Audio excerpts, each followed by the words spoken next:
Bien, gracias.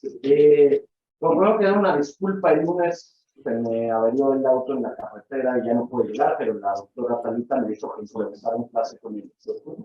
Ok, muy bien. ¿Tienen alguna duda sobre el electroencefalograma de lo que revisaron la otra vez? ¿No? Ok. Bueno, pues básicamente la idea es continuar. Lo que vieron la otra vez fue básicamente las bases del registro electroencefalográfico y sobre todo las características del electroencefalograma en reposo. Sí. No sé si es posible que nos hablara un poquito más del fundamento de la técnica. Porque la doctora nos había comentado, pero bueno, al menos no nos contenta. Del fundamento en el sentido del origen de la señal. Ajá, o sea, ¿cómo es que...? Ajá, sí. Ok. Entonces, básicamente el electroencefalograma, lo que tú estás registrando o lo que quieres registrar es la actividad cerebral desde el cuero cabelludo. Esto es producto de la actividad sincrónica sobre neuronas piramidales, ¿no? Entonces, las neuronas piramidales están acomodadas de manera perpendicular a la corteza cerebral y este acomodo, cuando reciben algún tipo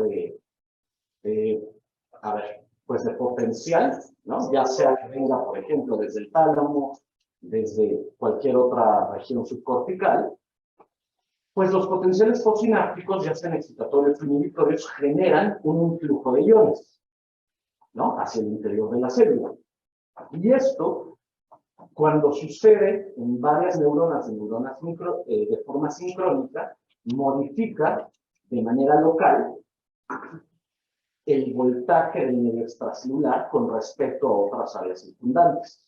Esto los que hacen, me imagino que habrá quien haga electrofisiología a nivel celular, lo que se llaman potenciales locales de campo. ¿No? Estos potenciales locales de campo forman dipolos de corriente, es decir, al generarse cambios de voltaje locales, pues se generan dipolos de corriente que como tienen una dirección similar, ¿no? Por la orientación particular de las neuronas piramidales en la corteza, se pueden sumar lo suficiente para que tú lo registres desde el cuero cabelludo. Y cuando tú registras desde el cuero cabelludo, en realidad lo que tú estás viendo son diferencias de potencial. El voltaje siempre es una diferencia entre el electrodo específico del que hablamos. Me imagino que realizaron el sistema 1020, ¿no? Como la localización estandarizada de electrodos, contra algún otro electrodo, que es el electrodo de referencia. Y entonces, lo que tú tienes, o lo que resulta de esto en el electroencefalograma, es un registro de cambios de voltaje, ¿no? De oscilaciones de voltaje, a lo largo del tiempo, producto de estos potenciales postsinápticos. Y más o menos, ¿ok? Y entonces, pues tú te quedas con una señal oscilatoria por naturaleza, a la cual se puede cuantificar desde distintos puntos de vista. Me imagino que lo que realizaron sobre todo fue el análisis espectral, o sea, la descomposición de la señal en sus componentes de frecuencia para su posterior análisis. ¿Sí? Okay. Y entonces, básicamente, el registro del electroencefalograma, la intención de la clase de hoy, pues, es hablar de una de las aplicaciones que tiene la investigación. Hay muchas formas de analizar la señal, muchos métodos, y en diferentes o bajo diferentes perspectivas. Quizá la más común sea, no quizá, ciertamente la más común es extraer los potenciales relacionados con eventos, sobre los cuales pues, hablaré durante toda la sesión de hoy. Y la idea detrás, o antes de empezar a hablar de los potenciales relacionados con eventos, quisiera hacer énfasis en cómo esto nos sirve para entender qué sucede a nivel neurobiológico cuando estudiamos la conducta y la cognición. Entonces, cuando nosotros, o sea, una tarea típica conductual, pues nosotros le ponemos algún ejercicio al sujeto, por ejemplo, de memoria de trabajo, de atención, o del que sea proceso que nos interese estudiar. Y entonces, El examinar los parámetros conductuales, pues ya nos dice mucho sobre cómo se procesó la información y qué llevó, más bien, sobre cómo se procesó la información, pero no nos dice qué llevó a dar esa respuesta. Entonces, en ese sentido, si nosotros diseñamos una tarea para que específicamente podamos aislar algún proceso cognitivo de interés, pues nosotros realmente, desde que se presentó un estímulo, que es lo que tengo o que pretendo ilustrar aquí, hasta que la persona dio una respuesta, pueden suceder muchas cosas. Los potenciales relacionados con eventos, básicamente, lo que nosotros queremos buscar es, al ser una técnica electrofisiológica, pues tiene una excelente resolución temporal. No hay más, a menos en un organismo in vivo, de forma no invasiva, no hay algo que lo pueda mejorar en términos de resolución temporal. Y esto pues nos permite desentrañar, ¿no? O ir viendo momento a momento qué sucede desde que se presenta el estímulo específico, recuerden que estoy hablando de alguna tarea particular, hasta que la persona dio la respuesta. Y les pongo algunos ejemplos de varios procesos que se dan tanto en serie como en paralelo para que la persona dé una respuesta de la tarea específica que estemos hablando. En ese sentido, por eso le ponemos que nos permite tener un acercamiento como esa caja negra, ¿no? Es decir, que no podemos observar mediante la pura conducta, proveyendo pues una resolución o permitiéndonos ver milisegundo a milisegundo qué es lo que está sucediendo.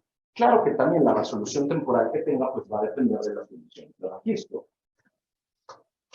Pero si son, o sea, si nosotros configuramos lo suficientemente bien nuestro equipo, pues incluso tenemos resoluciones menores a los milisegundos. Y bien podríamos ver qué pasa entre que la persona da una respuesta, más bien recibe un estímulo y da una respuesta. Y entonces hablaron sobre el electroencefalograma en reposo, que si bien nos da algo de información sobre la actividad neurocognitiva, en su forma cruda, pues es una medida muy gruesa, en el sentido de que nos habla de muchos procesos que están sucediendo en la persona en ese momento. O sea, si yo pongo una persona y le registro su electroencefalograma, el cerebro está haciendo muchas cosas, ¿no? Y ese registro que yo tengo, pues es la sumatoria de todos los posibles procesos que puede estar llevando a cabo el cerebro, ¿estoy de acuerdo? En ese momento particular, claro.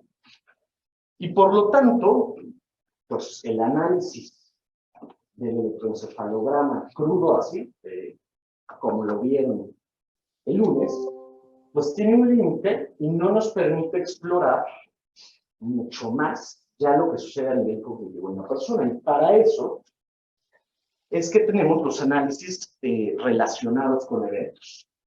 Me imagino que también hablaron de las ventajas del electroencefalograma y su contraparte magnética, que es el magnetoencefalograma, en el estudio de la cognición. Básicamente, la principal ventaja pues, es su resolución temporal. Además de su bajo costo relativo. Si lo comparamos con medidas hemodinámicas, por ejemplo, con la resonancia magnética funcional, pues la resonancia magnética funcional, la respuesta hemodinámica, ¿saben más o menos cuál es su resolución temporal? Me imagino que ya tuvieron clase con Luis, ¿no? Ah, ¿no? Ah, bueno, tendrán.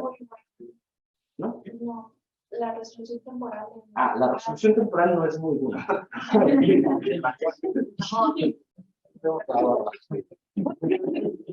Sí, la respuesta hemodinámica, más o menos desde que sucede un evento a que hay como un pico de la respuesta hemodinámica es de entre 1 a 2 segundos.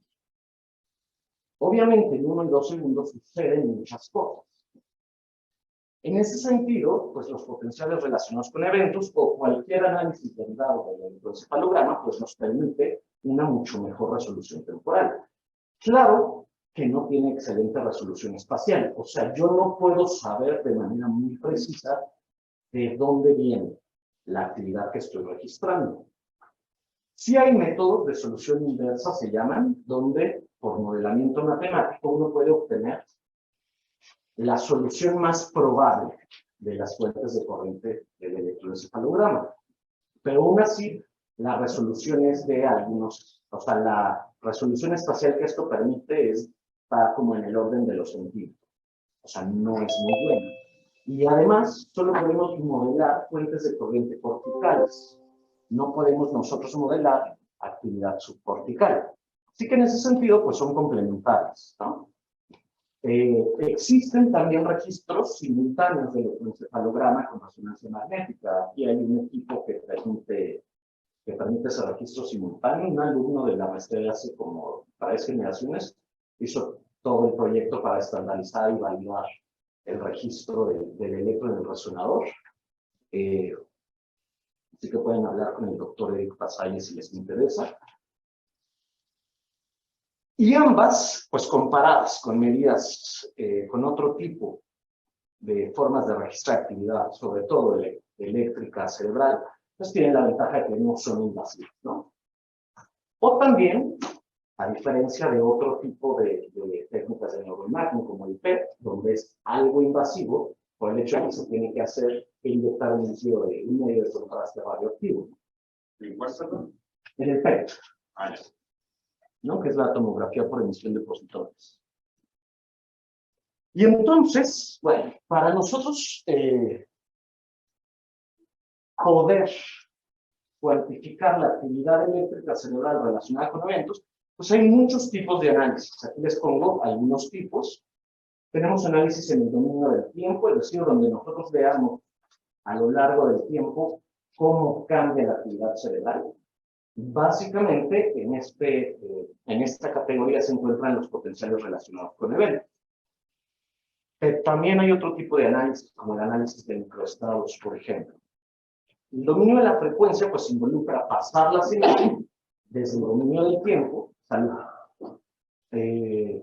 separando los componentes de frecuencia que componen a la señal compleja, y esto se puede hacer mediante diferentes métodos. Me imagino que hablaron algo de la transformada rápida de estudiar la clase anterior, pero hay otros métodos como el análisis de wavelets, en fin, o el análisis de componentes independientes. El problema es que cuando nosotros pasamos al dominio de la frecuencia nos perdemos toda la información temporal. O sea, yo puedo saber qué frecuencias componen a la señal compleja, pero no sé cuál, ¿no? Y entonces, más recientemente, como 40 años, no, o sea, no es como de los últimos días, pues se han desarrollado también los análisis tiempo-frecuencia, donde pues, lo que se busca es poder combinar ambos tipos de resultados y yo poder ver cómo cambia el contenido de frecuencia de una señal a lo largo del tiempo. Y por último, tenemos también los métodos de localización de fuentes de corriente, que eran de los que les hablaba, donde por medio de modelos matemáticos uno va y busca cuáles son los generadores más probables de la actividad cerebral. Pues hay muchos métodos de solución del problema inverso. El problema inverso es justo esto, ¿no? Ver de dónde viene la actividad registrada en el cuero cabelludo.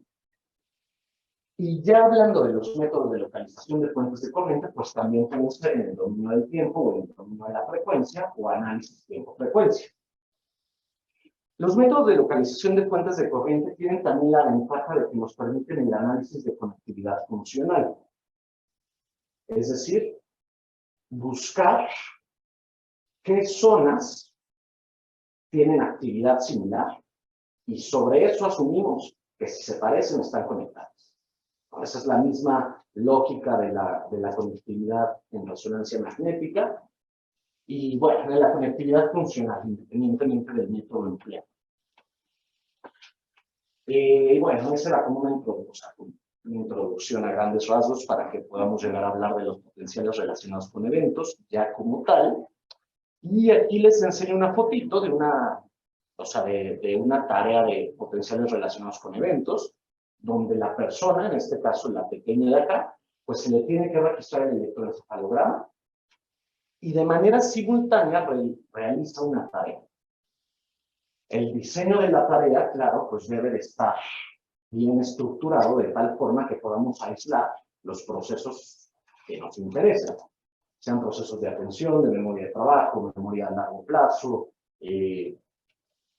toma de decisiones, funciones ejecutivas, control inhibitorio, etcétera, ¿no? Entonces, obviamente el diseño de la tarea sí va a tener pues una importancia, iba a decir una importancia muy importante, una importancia fundamental en que al final mi análisis sea adecuado, ¿no? Si yo hago una tarea mal hecha o donde no aíslo de manera adecuada el proceso que me interesa estudiar o no lo representa de forma adecuada, da igual la actividad cerebral que yo esté registrando, ¿no? Porque la tarea no está bien hecha. Pero asumiendo que la tarea aísla de forma adecuada el proceso cognitivo de interés, entonces ahora sí yo puedo ir a ver cómo es la actividad cerebral específica de ese proceso. Sí. ¿Y cómo puede uno asegurarse de que nuestra tarea, pues, sí está cumpliendo su función, o cuáles son los parámetros en los que podamos decir, ok, esto sí está bien aislado? Estudiando. Ok. Pues es que, mira, depende mucho del proceso particular que te interese. Generalmente en una misma tarea se incluyen condiciones distintas, de tal forma que una condición represente al proceso cognitivo que te interesa y la otra no lo represente, de tal forma que ambas condiciones sean iguales en todo, excepto en lo que a ti te interesa estudiar. Te voy a poner un ejemplo. Si a mí me interesa estudiar la memoria de trabajo, por ejemplo, probablemente yo puedo poner una tarea que consista en que la persona recuerde una serie de símbolos y después de cierto tiempo me diga si uno que yo le presento estaba en la colección original, ¿no? Si yo hago esto mediante una condición de baja carga, por ejemplo, los signos son todos iguales y luego le pregunto si estaba, y otra condición en la que los símbolos son diferentes, tengo que todo es igual excepto la cantidad de símbolos que tenía que recordar la persona. Y de esa manera yo sé que cuando reste condiciones, lo único que me va a quedar es lo que es diferente entre ellas. Ajá. En este caso, la cantidad de símbolos que tenía que recordar. Y por lo tanto, eso representa el proceso específico que me interesaba, porque era un ejemplo de memoria de trabajo. Ya para cada proceso específico, pues dependerá que yo aíslo mediante las diferentes condiciones que presente. De todos modos, hay muchas tareas súper bien estudiadas, ¿no? Que generalmente son empleadas en los diferentes estudios porque uno ya sabe, por investigaciones previas, que representan o que están buscando explorar un proceso cognitivo específico. ¿Sí más o menos satisfice tu duda? Ok. Entonces, ¿tienen alguna otra pregunta hasta ahora? Ok. Entonces, la idea es que los potenciales relacionados con eventos, lo que yo quiero es aislar de todo el electroencefalograma y de todo lo que está registrando, que yo pueda aislar lo que es específico de lo que me interesa. Esto también se puede hacer a partir de la señal de magnetoencefalograma. En ese caso se conocen como campos magnéticos relacionados con eventos. Pero la lógica es la misma. O sea, a partir de ahora me voy a referir solamente a los potenciales, pero sepan que todo lo que hable puede aplicar para la señal de magnetoencefalograma. Y entonces, nosotros para poder aislar la actividad eléctrica cerebral específica de un evento, pues necesitamos primero que nada tener la actividad cerebral, ¿no? Entonces, cuando nosotros le pedimos a la persona que realice una tarea, al mismo tiempo vamos a estar registrando el electroencefalograma. Y el electroencefalograma espontáneo, es decir, el electroencefalograma de base, pues va a estar registrando todo lo que está pasando en el cerebro de la persona en ese momento. No solo lo que tiene que ver con la tarea. Para yo poder aislar lo que sí es específico de la tarea, pues lo primero que tengo que hacer es poder sincronizar mi registro con la tarea específica que está realizando la persona. La sincronización se refiere a que yo en el electro tenga marcadores de cada evento que va sucediendo. Ajá. Entonces, en mi señal del electroencefalograma, yo voy a poner marcadores con distintos códigos, claro, que representen todo lo que la persona está haciendo. En qué momento recibió el estímulo, en qué momento se presentó el estímulo, en qué momento respondió. Y esto para todas las condiciones de la tarea y para todas las respuestas del sujeto. Obviamente, aquí en el ejemplo que les estoy poniendo es la señal de un solo canal, pero generalmente registramos por lo menos 19 canales, los 19 electrodos del sistema interno son 10-20 o más, ¿no? Hay laboratorios, nosotros en el laboratorio registramos 32 para los potenciales relacionados con eventos, pero hay registros de 64, de 128, de 256. Tienen sus desventajas los registros de tantos electrodos, o sea, de tanta densidad. Y muchas veces lo que las personas terminan haciendo es promediar señales de electrodos. O sea, a mí no me hace como mucho sentido, pero ellos dicen que sí piensan. Pero bueno, total, nosotros utilizamos entre 32 y 64, es bastante adecuado para poder hacer el análisis de la señal de superficie, pero también cuando tienes 32 o 64 electrodos, es una buena densidad para hacer análisis de fuentes de corriente, que era lo que les platicaba. Buscar la solución más probable de los generadores. Porque esto también se puede hacer relación con eventos. Pero bueno, entonces nosotros ya que tenemos un registro donde además está sincronizado con la tarea, es decir, mediante el uso de estos marcadores, podemos entonces extraer épocas de interés. O sea, yo tengo, por ejemplo, un registro del electroencefalograma donde están sucediendo muchas cosas al mismo tiempo. Y a partir de esta señal, ¿no? Si yo tengo, este es un ejemplo de una tarea o ¿han escuchado sobre un paradigma OPOL? ¿No? En sí. ¿En qué consiste? En que, bueno, presentas un estímulo que uno va a ser estándar o va a ser frecuente. Ajá. Y luego rompes, digamos, el patrón presentando algo atípico, ¿no? En alguna característica, pues, que puede ser variado, ¿no? Que varías. Exacto. Es una tarea típica OPOL, consiste en que la persona esté viendo en la pantalla una serie de estímulos y yo le pido que esté atento a uno en particular. Entonces, lo que está ejemplificado en esta ilustración que es de log, es una tarea en la que la persona ve X, ¿no? O sea, una serie más bien de letras X, y debe de responder solo cuando aparezca una letra O. La letra O es mucho más infrecuente que la letra X. Generalmente se usa como un ratio de 80-20, ¿no? De infrecuencia. Y entonces, ya que yo tengo cuándo se presentó cada estímulo, puedo seleccionar épocas alrededor de él. Es decir, yo tengo el momento exacto en el que se presentó, porque mi tarea está sincronizada con el registro. Y puedo establecer épocas donde tengo un periodo previo a la presentación del estímulo y un periodo posterior a la presentación del estímulo. Entonces yo voy y selecciono las épocas que contienen eso a lo largo de todo el registro cuando la persona realizó la tarea. Ya que yo tengo estas, pues puedo asignar cada una a la condición específica. Por ejemplo, voy a asignar las épocas asociadas al estímulo frecuente, pues a la condición de estímulo frecuente, y las otras a la condición de estímulo infrecuente. ¿Sí me siguen? Ok. Y entonces yo puedo ir primero a ver cómo está la señal ya alrededor del estímulo. Y lo primero que tengo que hacer es una corrección de línea básica.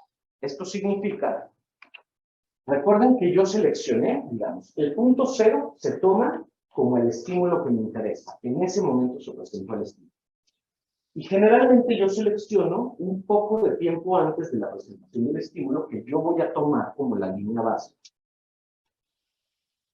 El promedio de esta señal se la voy a restar al potencial completo, de tal forma que se centre en 0. ¿Me explico?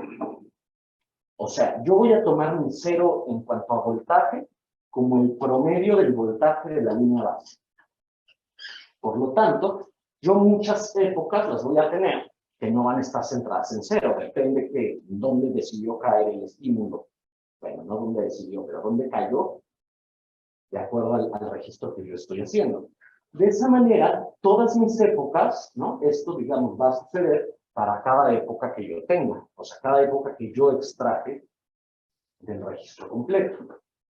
Y entonces, de esta manera, todas mis épocas van a estar centradas en cero para que yo pueda comparar entre ellas. Es importante que la línea base no contenga artefactos para que no influyan en dónde se va a centrar mi potencial, ¿no? Por ejemplo, un artefacto como este, donde hay actividad, pues no es tan lenta, bueno, si es medio lenta, pues me va a influir sobre dónde va a quedar, ¿no? Porque va a estar metida en el promedio. Este es un ejemplo de un potencial que no cae exactamente sobre el cero como consecuencia de este artefacto en la línea base. En realidad, este también, ¿no? Este es un ejemplo como de tweet. Muchas veces hay actividad lenta, que es por muy lenta que se mete. Eso se puede solucionar bastante bien filtrando desde el inicio del registro. Pero bueno, un tipo de actividad como esta, pues también me va a generar el potencial de la línea base que no quede exactamente sobre cero, ¿no? Entonces, ya que yo corregí, digamos, yo voy a tener muchas épocas como acá, pues al corregir en cada una de ellas con la línea base, pues yo voy a tener que ya van a estar mucho más centradas todas y entonces son comparables. Perdón, no tiene que ver, pero creo que la gente de Ciudad de México no está escuchando también. Entonces, si ¿No me escuchan tan bien? Ok. Eso iba a decir, que no escuchan bien. Ok. Y luego esto que lo puedo voltear así. Como verlo más al frente. Pero es que no sé. A ver, a lo mejor ahí, como estoy hablando hacia acá, ya me escuchan mejor. ¿Les pueden decir a sus, o nos avisan por aquí si sí? Sí, muchísimo mejor se está escuchando. Ah, perfecto, gracias. Vale. Entonces, ya que yo tengo todas mis épocas sobre una misma línea base, puedo ir a promediarlas.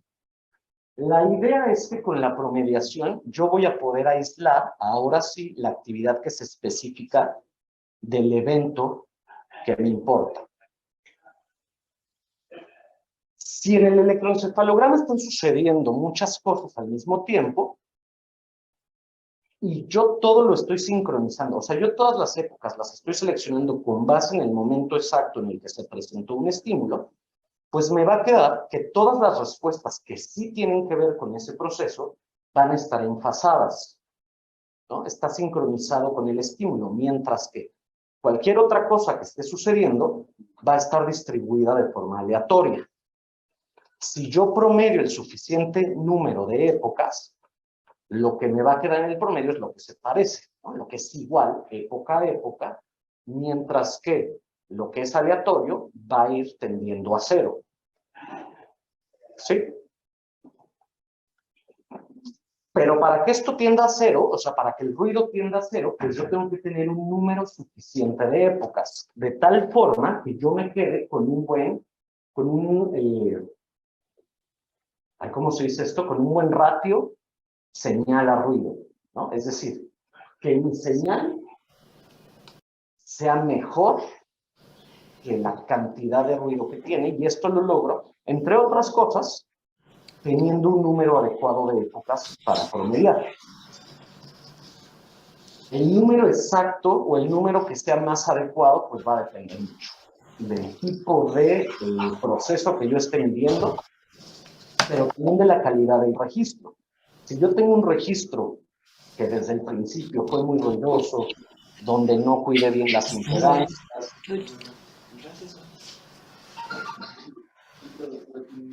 Talita, tienes tu micrófono prendido y se nos mete tu conversación. Yo creo que ya. ¿Sabes qué estaba? La señal. Ah, sí. Entonces, bueno. La relación señal-ruido, perdón. Sí, gracias. Entonces, esto voy a asegurar teniendo un número suficiente de épocas para promediar, pero también, pues, teniendo una buena calidad de mi registro, manteniendo baja la impedancia entre el electrodo y el cuero cabelludo, y pues asegurando también que se minimice la cantidad de ruido externo que pueda contaminar el registro. Entonces, también las condiciones de la cámara donde se hace el registro, si está paradizada o no está paradizada, pues van a influir. En fin. Entonces, ya que yo promedio mis épocas, no, aquí les enseño algunos ejemplos de épocas donde hay artefacto y que cuando yo vaya a promediarlas, yo quiero excluir las épocas que tengan artefacto muy evidente, ¿no? Por ejemplo, artefacto electromiográfico, que es actividad eléctrica proveniente del músculo. Eso se da sobre todo en electrodos frontopolares y acá temporales, porque ahí hay músculo, ¿no? El artefacto electrocardiográfico, pues eso es muy difícil de minimizar cuando está presente. O sea, lo bueno es que la forma en la que se referencian los registros hace poco probable que se contamine con el electrocardiograma, pero cuando sí hay, pues tratar de evitar épocas que contengan como este artefacto muy evidente, ¿no? Artefactos, por ejemplo, de bloqueo. Esto tiene que ver con el electrodo. Pueden ser también por movimiento. Los potenciales de la piel son molestísimos. Y estos son, pues, porque la forma de minimizarlo, pues, es teniendo condiciones adecuadas de registro, tratando de que esté climatizada la cámara y que entonces la persona no le dé mucho calor, y para que no sude. Y las ondas alfa son muy molestas para los potenciales también, porque muchas veces la actividad alfa se puede sincronizar con los eventos. Esto se puede minimizar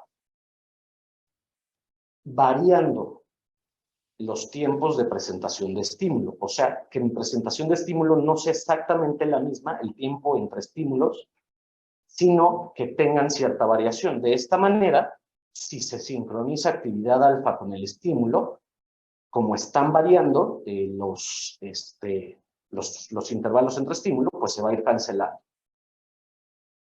Si hay actividad alfa muy evidente en una época y si se ve como una sincronización con el estímulo importante, pues hay que tratar de evitar épocas que contengan actividad alfa. Perdón, no me quedó claro cómo se reconocen los potenciales de la piel. Se reconocen porque tú tienes un drift, actividad muy lenta que se mueve mucho. O sea, se te mueve el registro. Puede ser en cualquier dirección. No sé cómo explicarlo sin ponerles un ejemplo, pero a ver, déjame te señalo acá, ¿no? O sea, tú tienes aquí, ahí sí ves mi cursor, ¿no? Sí. Ok, tienes aquí un drift muy lento de todo el potencial, ¿ves? O acá también. Ok. ¿No? Entonces tú no lo tienes como muy centrado a lo largo de tu línea base, sino que hay una deriva se dice, de todo el potencial. Si no son muy grandes, esto también se puede solucionar medianamente filtrando las frecuencias lentas, o sea, poniendo un filtro pasa altas, pero en general, pues queremos desde el registro evitar eso, ¿no? Entonces, la mayoría de las cámaras donde se hacen registros, pues están con aire acondicionado y pues esto ayuda a que se minimice la sudoración de la persona. Aquí son ejemplos de épocas con artefacto. Entonces, por ejemplo, aquí en la columna que dice sujeto 1, sobre todo en los electrodos posteriores, P3, P4, P2 y P8, hay muchísima actividad alfa, ¿ven? O sea, esto de aquí es actividad alfa. Entonces, no meteríamos épocas como estas a la promediación. Y en los otros dos hay artefacto de electromiograma. En el sujeto 2, sobre todo aquí, esta actividad como rápida y que tiene un voltaje mayor, es actividad electromiográfica. Aquí no es tan amplia, pero sí hay algo de electromiograma. ¿Perdón? Sí. A eso. Entonces, ¿tienen alguna pregunta hasta ahora los de personas que están en Zoom? ¿Todo bien? Todo bien. Denme un segundito para conectar mi computadora y que no se apague, ¿no?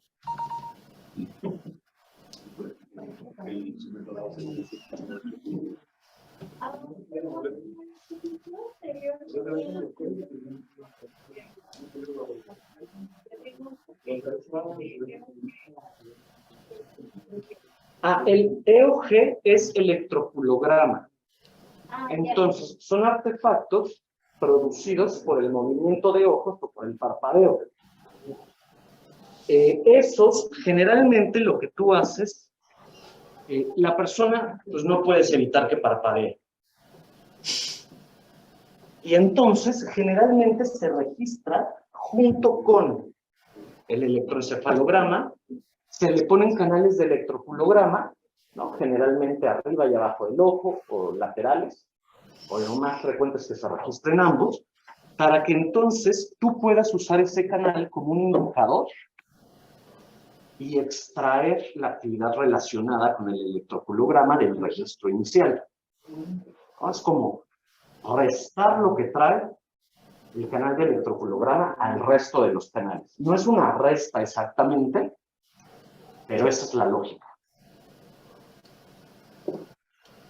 Sí le puedes pedir a la persona que parpadee lo menos posible, pero luego cuando tú le pides a una persona que no parpadee, parpadea más.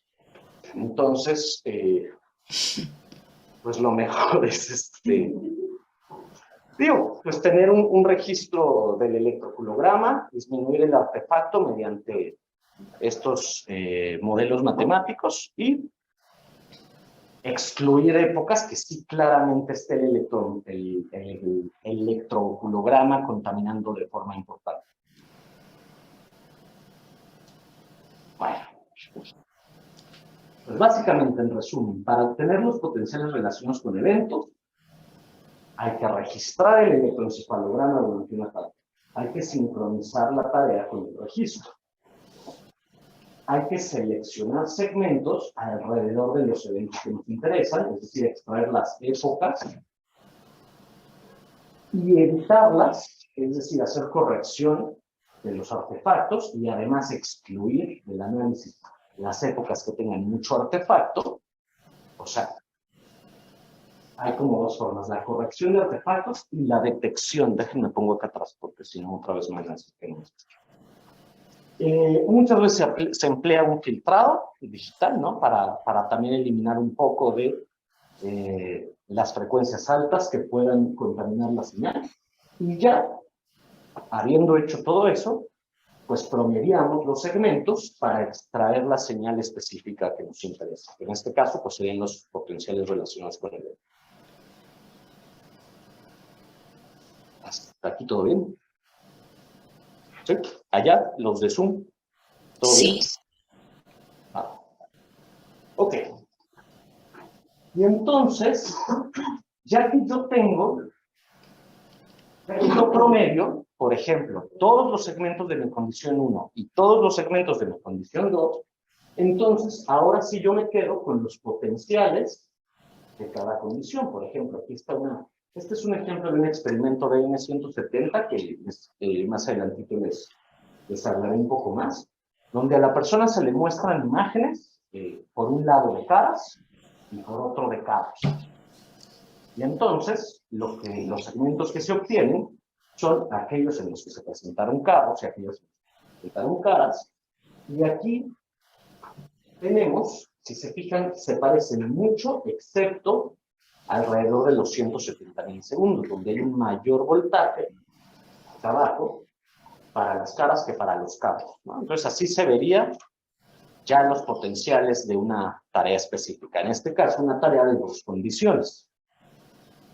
Y lo más común es que para poder aislar el efecto, ¿no? Cuando yo hablo del efecto N170, pues es la diferencia de voltajes, en este caso, porque son potenciales relacionados con eventos, alrededor de los 170 milisegundos. Y lo más común es que se obtenga una onda diferencia.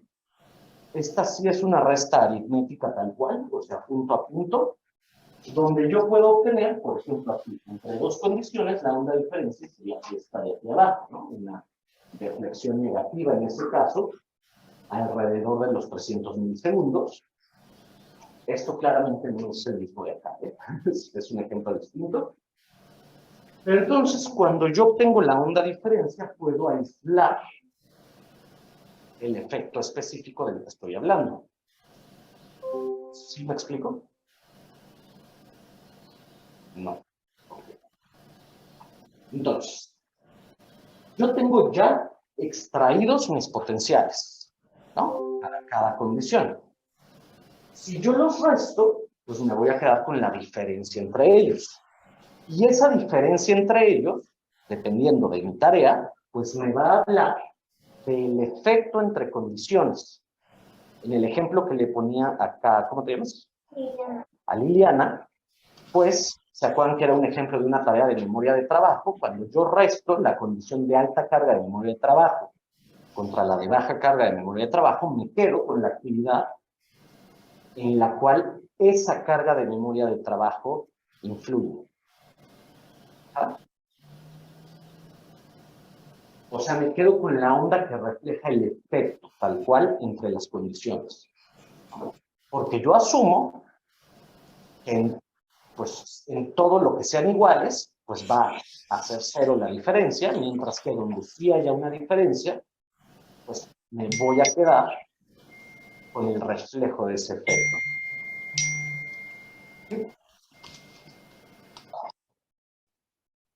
Entonces, ya les había enseñado puras caricaturitas. Este es un registro de nosotros, de laboratorio, durante una tarea de decisión léxica.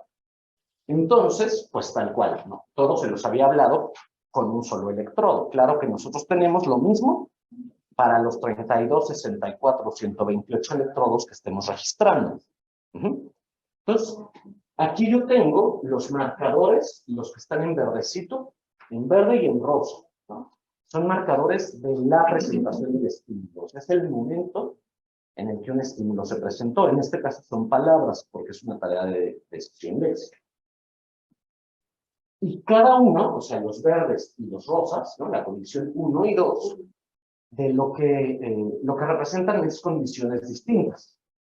¿Sí? En este caso, el verde, a ver, les explico rápidamente en qué consiste la tarea de decisión léxica. Tú le pones a una persona, le vas presentando palabras, ¿no?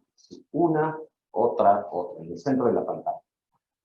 La tarea consiste en que la persona, con la cajita de respuestas, indique si lo que vio es una palabra o si es una cosa que no sea una palabra, ¿no? Lo que les ponemos son pseudopalabras. Se llaman pseudopalabras porque son pronunciables, o sea, siguen las lógicas de la fonética, pero no tienen significado. Entonces, algo así como Ferrucci. Cualquier cosa que sea pronunciable, pero que no tiene significado. Entonces, ya, la persona es lo que está contestando. Si es palabra, no es palabra. Si es palabra, no es palabra. Pero cada palabra pertenece, las que sí son, pueden ser animales o plantas. Entonces yo le voy a poner, por ejemplo, toro, vaca, rosa, Ferrucci, ¿no?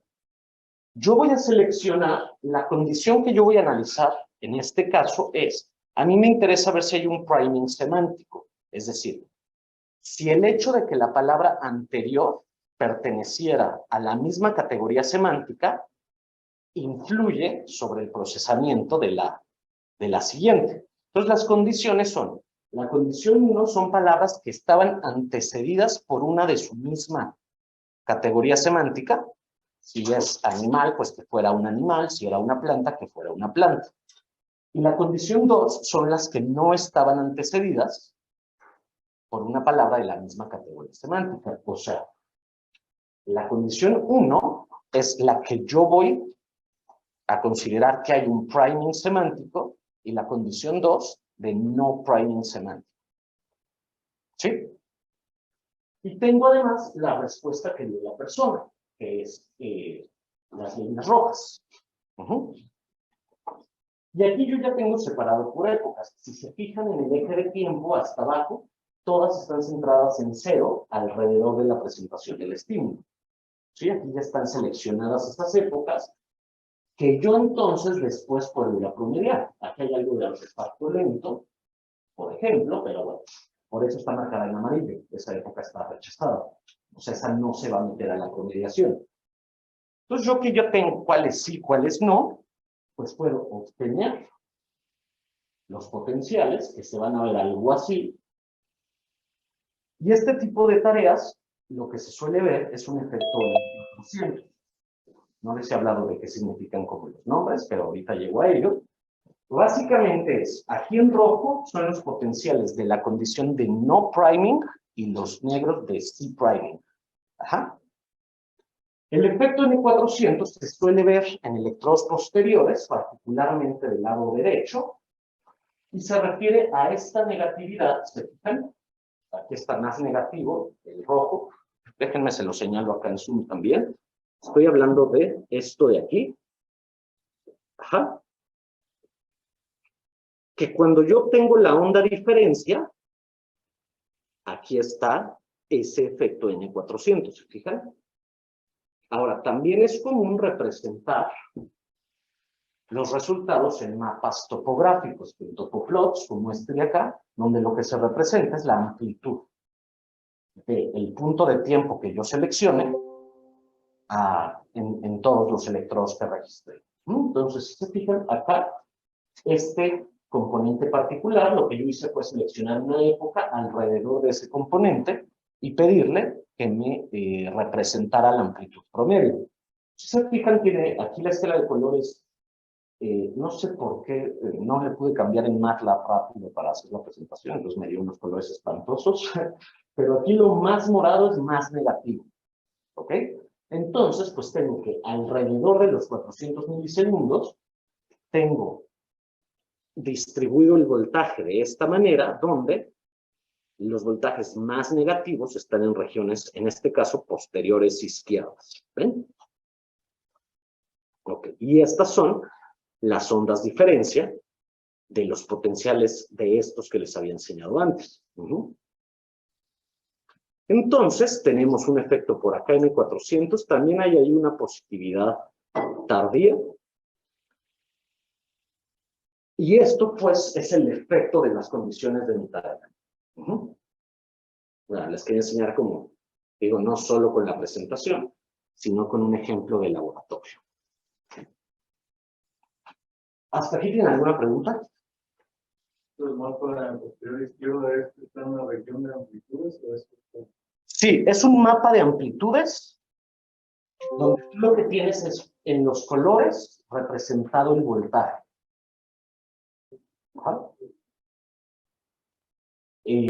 Como que le falta una escala para poder... sí, como que yo le puse una escala para que vieran que sí.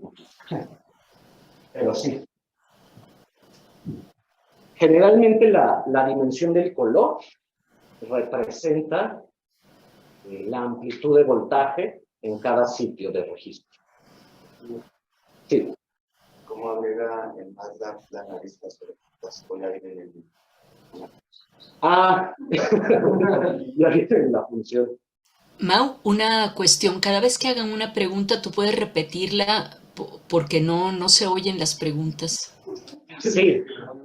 Me preguntaron que si en MATLAB, o sea, cómo haces la gráfica, o sea, cómo haces la cabecita, que si eso ya está como en la función, les digo que sí. O sea, yo lo que utilicé para esto es un plugin que se llama ERP Lab.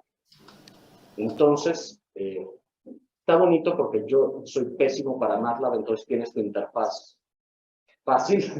Entonces, pues ya está en la función. ¿De Zoom tienen alguna pregunta, duda, queja, comentario, sugerencia? No, de mi parte. Ok. Bueno. Entonces, por ejemplo, ya que yo tengo los potenciales, se suele hablar de componentes. Los componentes, pues, son las deflexiones de voltaje. En términos estrictos, son los dipolos en la corteza que dan origen a las deflexiones de voltaje que yo veo en los potenciales. Entonces, lo más común es llamar a cada componente de acuerdo a su polaridad, los positivos como P y los negativos como N, y hay dos formas de representarlos. Puede ser por el orden en el que aparecen en el potencial, o sea, en sentido ordinal, tal cual, la P1 como la primera deflexión positiva del potencial, la N1 como la primera deflexión negativa del potencial. O también es común llamarlos de acuerdo a su latencia. Entonces, aquí puede ser también una P200, porque está más o menos pico a los 200 milisegundos. Una consulta, la P3 puede decir que es una beta. ¿Una qué? Beta. ¿Cómo que una beta? Anteriormente nos hablaban sobre alfa, beta. No, es mucho más lenta.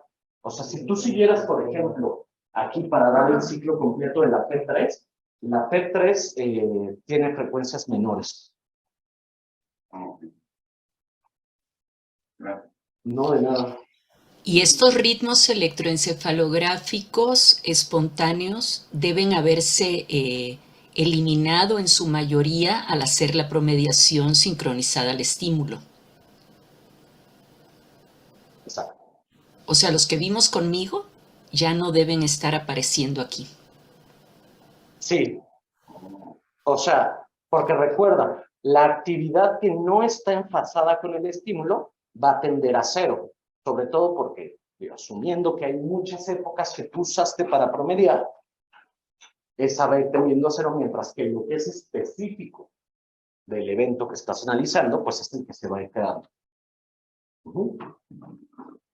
Entonces, bueno, se suele hablar de los potenciales, o se les suele nombrar de acuerdo a su polaridad y a su latencia, generalmente. Pero también es importante considerar la tarea en la cual se obtuvieron. No es lo mismo hablar de P1 y una N1 en una tarea auditiva que en una tarea visual. Entonces, también no es que hablar de P1, del componente P1 signifique siempre lo mismo, porque uno también tiene que considerar en qué tarea está uno observando el componente. Les voy a hablar, miren, aquí les puse una definición porque les decía, el componente en sí no es la definición, sino la señal neural que se genera y que lleva en última instancia a que yo la vea en una forma de deflexión, pero si les interesa profundizar en el tema de potenciales relacionados con eventos, el libro de Locke es como el clásico para ello. La define un componente como una señal neural registrada en el cuero cabelludo que se genera en un módulo neuroanatómico cuando una operación computacional específica se lleva a cabo. Esa sería la definición conceptual de un componente.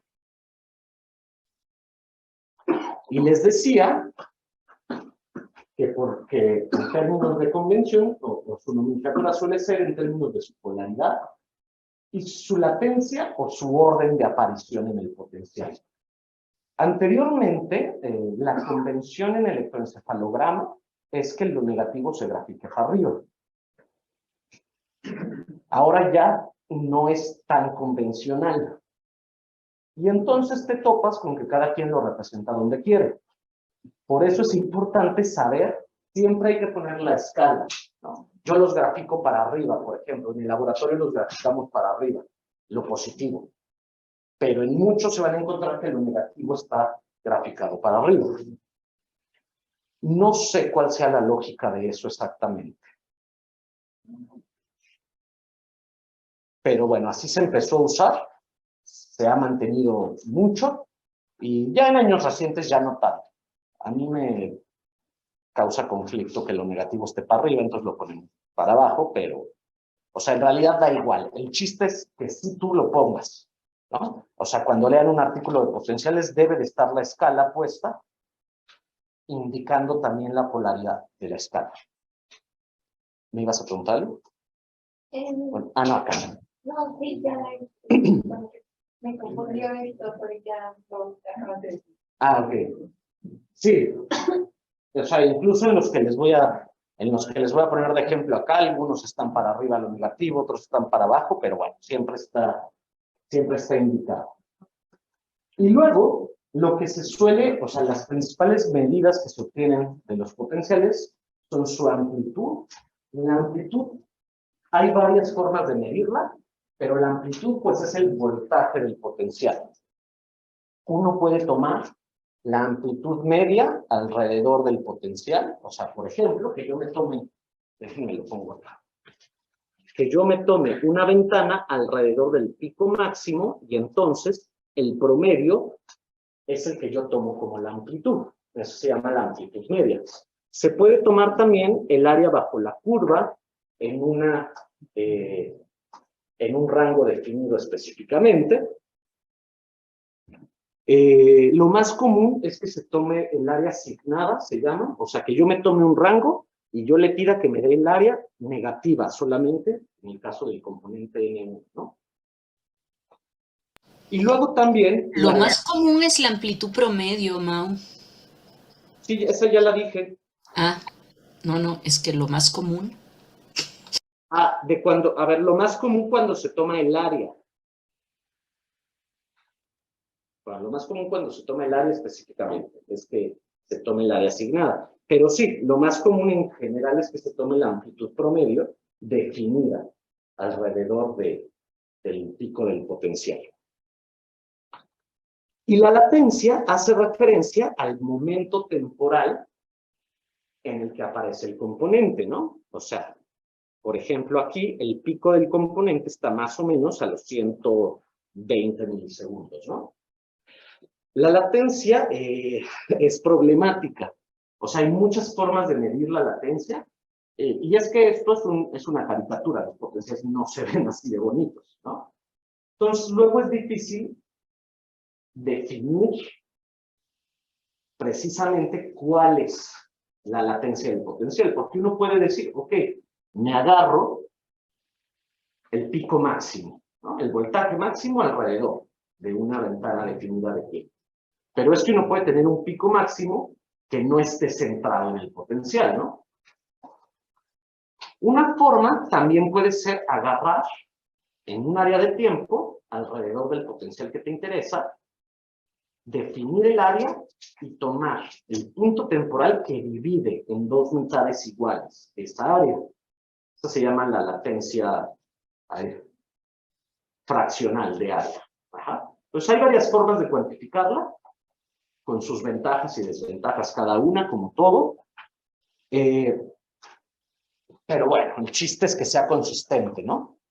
Y también, pues también hay potenciales como mucho más gruesos, en el sentido de que se parecen más entre sujetos y entre condiciones.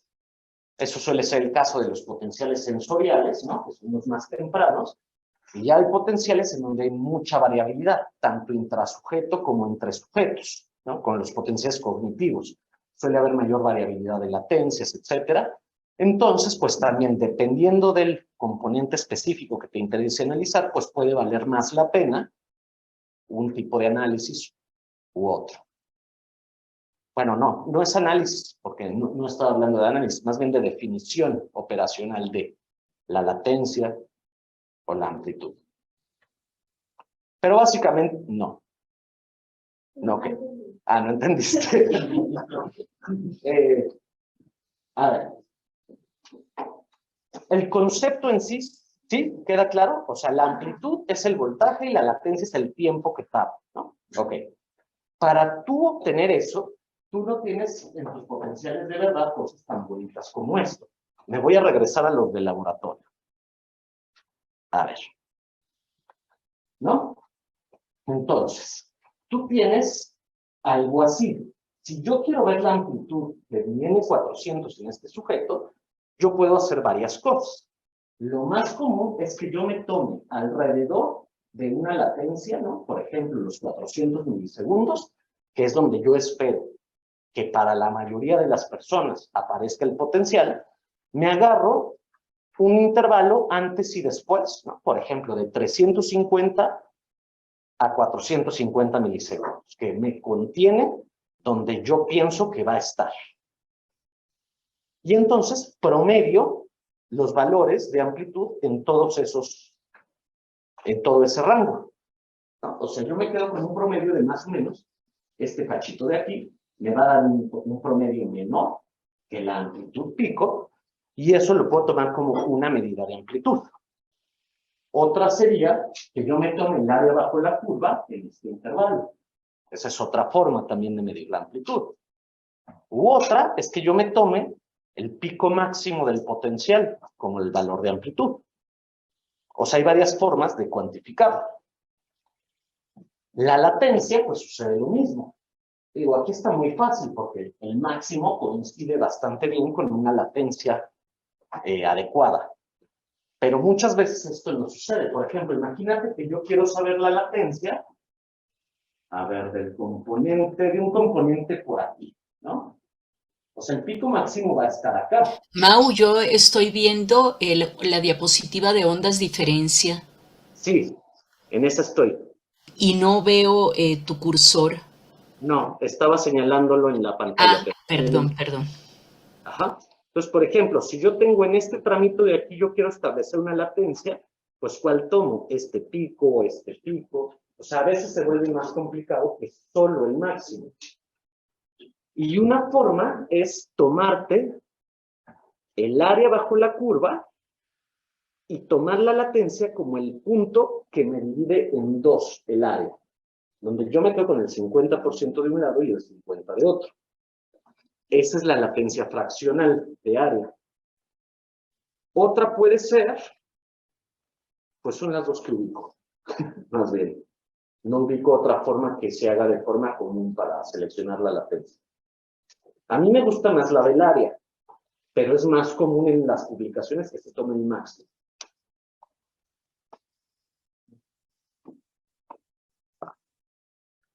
Entonces, ok. Déjenme ver en qué tiempo vamos. ¿A qué hora se acaba esto? Ok. Entonces Perdón, antes de avanzar, sí. me quedó una duda. ¿Podría poner la diapositiva anterior? ¿Está? Ajá. En el caso de N2, ¿cómo mediríamos nosotros la amplitud? Porque inicia y termina en un lado muy distinto. Sí, ese es un ejemplo de lo que puede ser problemático. Pero si tú te tomas un intervalo, por ejemplo, entre los 200 milisegundos y los 300 milisegundos, pues tú tomarías la amplitud promedio de aquí. Lo que pasa es que te va a quedar una amplitud positiva. Entonces, pues lo vuelve más difícil de interpretar, ¿no? Te va a quedar una amplitud que más o menos va a estar en este valor. Y entonces, sí, pero hay que recordar que uno siempre tiene dos condiciones, por lo menos. Claro. Y que lo importante no es esta deflexión en una de ellas, sino la diferencia, el efecto entre las dos condiciones. Y ese efecto es el que debería ser negativo. Exacto. Por ejemplo, imagínate, aquí puse en rojo un potencial hipotético de otra condición. Y recuerda que es común utilizar la onda diferencia para aislar este efecto. Y esta amplitud, o sea, la amplitud de la diferencia, es la que a uno le va a interesar cuantificar. Ok. Cuando tú obtienes la onda diferencia de algo así, tú vas a tener que ahí sí va a estar el componente negativo. Ok. ¿Sí? Sí. Va. ¿De allá por Zoom tienen alguna otra duda? Y así otra diferencia. Pueden tener diferencias de opinión también, se vale. Ok. Bueno. Y entonces, desde los 70 más o menos, que se estudian los potenciales, pues hay como dos formas de investigación o dos aproximaciones, ¿no? Una como de investigación básica, donde básicamente se estudian los potenciales en sí mismos, que es lo que han llegado a llamar como herfología, ¿no? Herfología por las siglas en inglés de potenciales relacionados con eventos, ¿no? De ERPs. Y básicamente, pues aquí lo que se busca, o quienes se dedican al estudio específico de los potenciales relacionados con eventos, pues es investigación sobre los componentes y las variables que influyen sobre ellos. Entonces les voy a mostrar algunos ejemplos, ¿no? Por ejemplo, ya les había hablado hace un poquito de la N170, pero aquí les pongo ya de manera específica, ¿no? Recuerden, una tarea de N170 puede ser algo como esta que está a la izquierda, ¿no? Donde se presentan dos condiciones, una donde la persona ve caras con distintas orientaciones, y la condición control, en este caso, pues se le presentaban caras.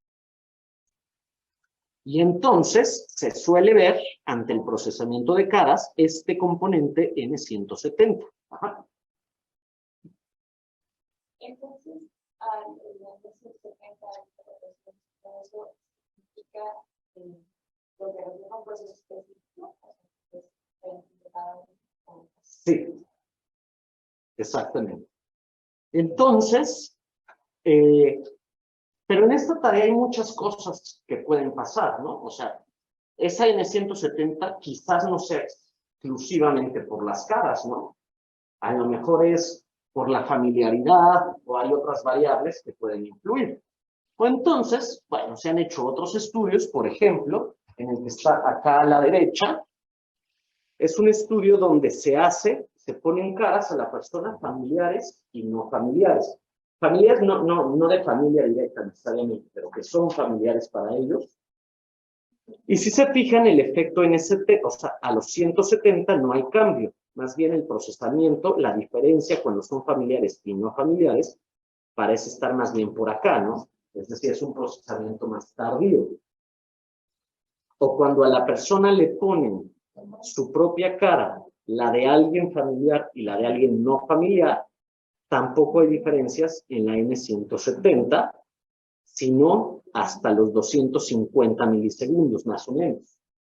Entonces, mediante la manipulación de varias variables, es que se va llegando o que van estableciendo qué partes específicas del procesamiento ante una tarea influyen sobre el componente particular. Y en este caso, entonces, el N170, el número nos está hablando de momentos temporales en el que suelen ocurrir. Exacto, de su latencia. Y por ejemplo, hace rato que había puesto que hay unos que eran N y otros que eran. No se escuchó la pregunta. Todavía no termina. Ah.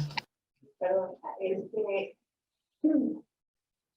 si hay unos que son M y otros que son P, ¿por qué? ¿Cuál es la diferencia? Me preguntan cuál es la diferencia entre los que son N y los que son P. La diferencia es su polaridad. Se les llaman N a las ondas negativas. Aquí lo negativo está para abajo, ¿no? Este componente de acá sería una P1, por ejemplo, ¿no? Porque es positiva la deflexión. La polaridad en sí misma no habla de mucho, ¿eh? O sea, no da mucha información. Lo que pasa es que uno, o sea, la investigación ya te va dando regularidades, ¿no? Pero por sí sola no dice gran cosa. Hay pocos componentes donde la polaridad representa algo específico. Por ejemplo, los potenciales visuales, hay un componente que se llama C1, que es más o menos a los 80 milisegundos.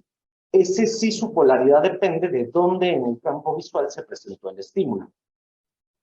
Pero son pocos los que sí la polaridad representa. Entonces, el dato importante según es como la ventana temporal, ¿no?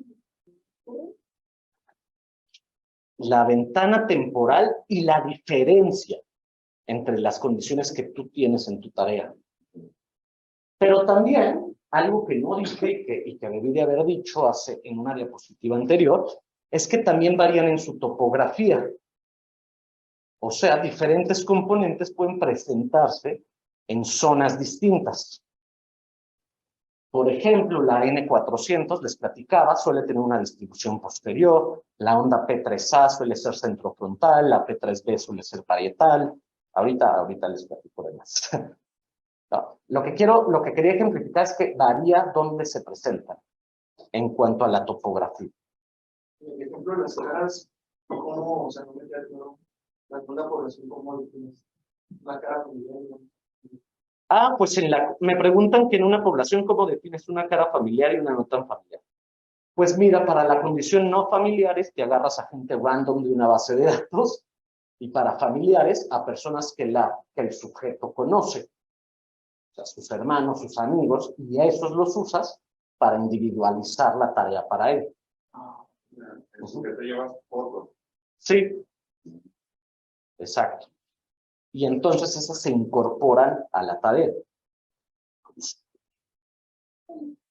Entonces, salud. Este es el ejemplo de la N170. Ajá. ¿No hay alguna diferencia entre si le pones mencionadas anteriormente caras, familiares no familiares y carro, ¿no? Un carrito. Pero ¿qué tal? ¿Por qué carro? No sé específicamente por qué decidieron usar el carro en este estudio, pero sí hay estudios de N170 donde se utilizan otros estilos. O sea, este es el ejemplo específico de ese estudio. Y puse el ejemplo específico de ese estudio porque a su vez es el ejemplo que utiliza Locke en su libro. Es el ejemplo que utiliza Locke en su libro. Sí, a mí tampoco me gusta el ejemplo de carros porque hay personas que, excepto los bochos, todos los demás son iguales, como yo. Pero hay personas que sí son capaces de diferenciar entre carro y carro. Entonces, eso debe establecer una diferencia entre personas. Pero existe de base una activación especial hacia lo animado y lo inanimado. Entonces, a lo mejor parte de eso es lo que estamos viendo. Aunque hay un sitio del cerebro muy dedicado a las caras, al reconocimiento de caras. Sí, de ahí algo así quería ejemplificar poniendo que con variaciones de las caras no vemos que haya diferencia en la N170. O sea, al variar condiciones y tareas, uno puede ir determinando qué tan específico ese componente es de lo que yo creo que es, ¿no? Entonces, como no varía con la familiaridad de las caras, ni con otros estímulos, o sea, ni con otro tipo de manipulaciones a la tarea, pues uno va obteniendo más confianza en que la N170 efectivamente refleja aspectos específicos del procesamiento de caras. Pero, por ejemplo, si se hiciera con coloreo, un color primario. ¿Un color qué? Con coloreo. Por ejemplo, un color primario y el otro no primario. ¿Qué pasaría? Pues no sé qué hacerlo. Pero ahí también se varía. ¿Diferencias entre colores? Pues no lo sé. Si existieran, serían muy tempranas. O sea, por aquí a los 100 milisegundos más o menos, 100, 200, que son los que todavía están asociados al procesamiento, a la percepción y a la atención al estímulo. Difícilmente una variación en colores va a tener ya efectos más adelante, ¿no? Porque es los puros aspectos sensoriales. Quizás sí, no sé, no conozco la verdad. ¿Cuántas fotos se fueron?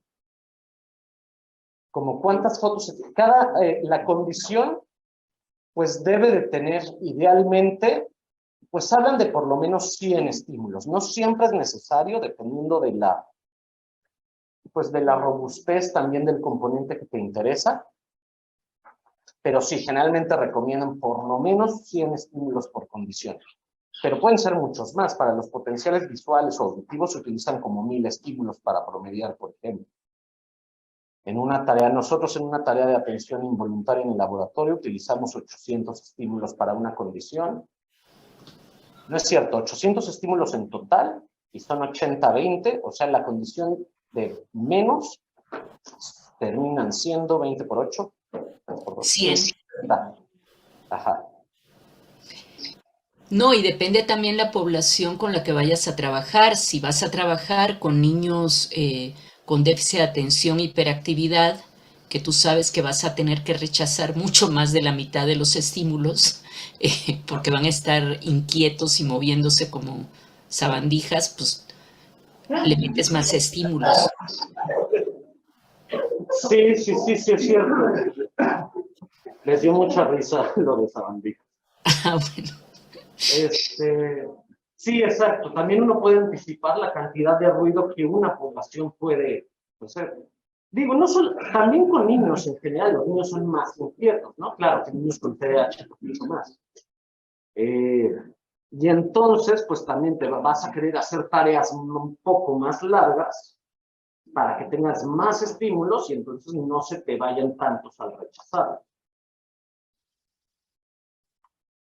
Bueno, luego la N400 es un componente que ya les medio platiqué, ¿no? Con el ejemplo del laboratorio, relacionado con el procesamiento semántico, y esta fue inicialmente descrita por Kutas y Hilliard en el 89. No, ¿cuál 89? En el 80.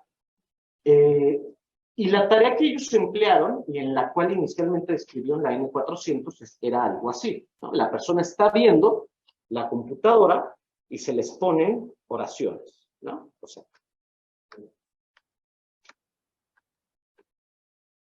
ajá, algo así. Y se va obviamente registrando cada que se presenta una palabra. Esa constituía la condición 1. La condición 2 eran oraciones como esta.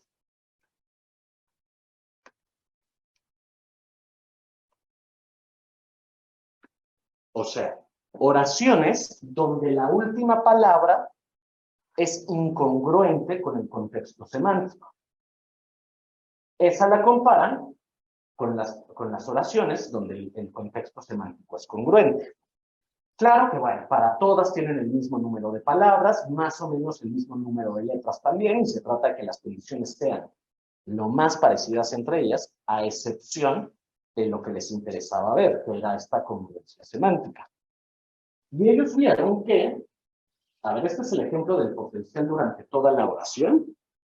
Lo que pase acá no nos importa tanto, porque lo que nos interesa es más bien el momento en el que se presenta la palabra incongruente. Ajá. Como como la oración que les ponía.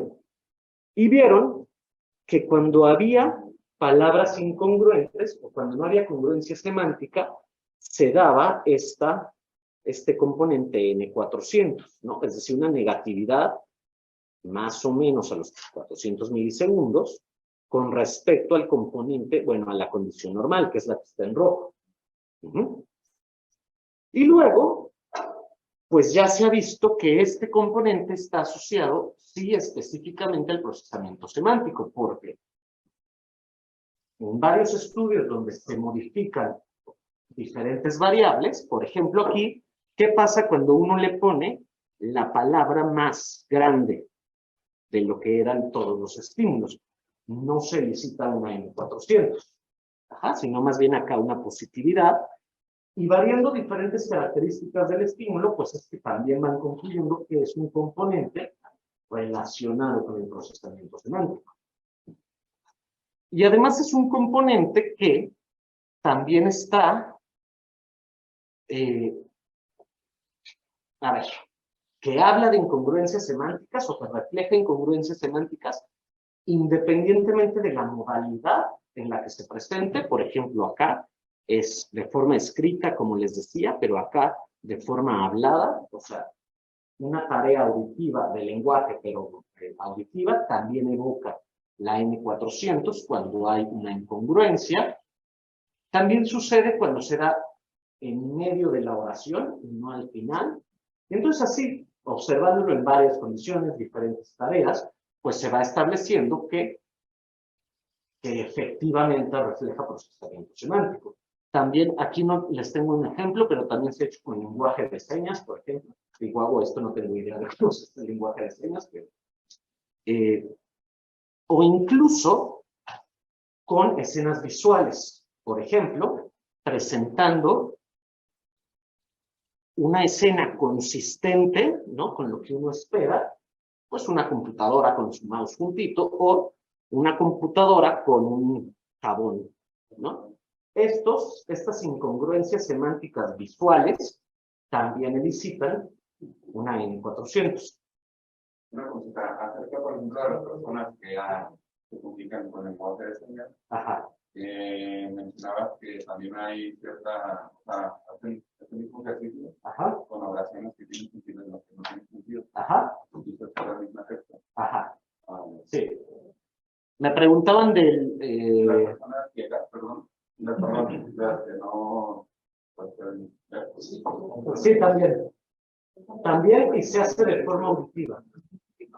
Me preguntaban por personas invidentes, que si también hay estudios de eso, y sí hay, y también se elicita una N400 ante incongruencias semánticas. ¿Y qué? Con braille también, sí. No estoy seguro cómo hagan el estudio de braille para sincronizarlo. No, sí hay, pero no sé cómo se haga para la sincronización.